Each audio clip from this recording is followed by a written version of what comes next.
गोवा के अरपोरा इलाके में शनिवार देर रात एक नाइट क्लब में आग लगने से 25 लोगों की मौत हो गई। मरने वालों में 20 क्लब के ही कर्मचारी हैं। गोवा पुलिस ने क्लब मैनेजर सहित 4 लोगों को गिरफ्तार किया। सीएम प्रमोद सावंत ने कहा, शुरुआती जांच के मुताबिक पटाखे फोड़ने से आग लगी। कुछ लोग बाहर आ गए लेकिन कुछ नहीं आ सके, जिससे उनकी जान चली गई। पूरी जांच की जा रही है और 1 हफ्ते में रिपोर्ट मिल जाएगी। मृतक के परिजनों को 5 लाख रुपए मुआवजा दिया जाएगा।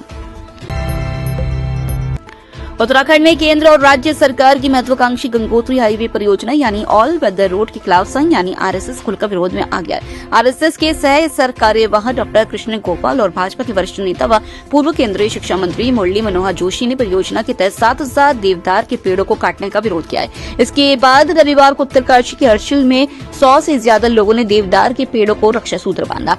इसको समर्थन देने स्वामी अभिमुक्तेश्वरानंद सरस्वती भी पहुंची। इसी दौरान वरिष्ठ पत्रकार राहुल कोटियाल ने भी देवदार के पेड़ में रक्षा सूत्र बांधा। संसद के शीतकालीन सत्र के 6 दिन सोमवार को लोकसभा में वंदे मातरम के 150 वर्ष पूरे होने पर चर्चा की जानी है। इसके लिए 10 घंटे का समय तय किया गया है। प्रधानमंत्री नरेंद्र मोदी दोपहर 12 बजे इस चर्चा की शुरुआत करेंगे। सरकार की ओर से रक्षा मंत्री राजनाथ सिंह समेत कई केंद्रीय मंत्री भी हिस्सा लेंगे। मुख्य विपक्षी दल कांग्रेस की तरफ से पार्टी महासचिव प्रियंका गांधी और लोकसभा में उपनेता प्रतिपक्ष गौरव गोगोई समेत 8 सांसद बोलेंगे। इनके अलावा अन्य दलों के सांसद अपनी बात रखेंगे। देश की सबसे बड़ी एयरलाइन इंडिगो की उड़ान सेवाएं सोमवार को भी पटरी पर नहीं लौट सकी हैं। दिल्ली, श्रीनगर, हैदराबाद, बेंगलुरु एयरपोर्ट से सुबह 9 बजे तक 200 से ज्यादा फ्लाइट कैंसिल हो चुकी है। एक दिन पहले भी एयरलाइन ने 650 से ज्यादा उड़ानें रद्द कर दी थी। हालांकि कंपनी ने 2300 दैनिक उड़ानों में से 1650 संचालित करने का दावा किया है। उत्तर भारत में शीतलहर का असर जारी है। पंजाब, हरियाणा, मध्य प्रदेश और राजस्थान के कई हिस्सों में रविवार को न्यूनतम तापमान 3 से 7 डिग्री सेल्सियस के बीच दर्ज किया गया। मध्य प्रदेश में बर्फीली हवाओं ने ठिठुरन बढ़ा दी है। मौसम विभाग ने सोमवार को मध्य प्रदेश में शीतलहर का अलर्ट जारी किया है। भोपाल में पिछले 3 दिनों से शीतलहर चल रही है। यहाँ रविवार को पारा 60 डिग्री तक गिर गया। 17 शहरों में तापमान 10 डिग्री से कम दर्ज हुआ।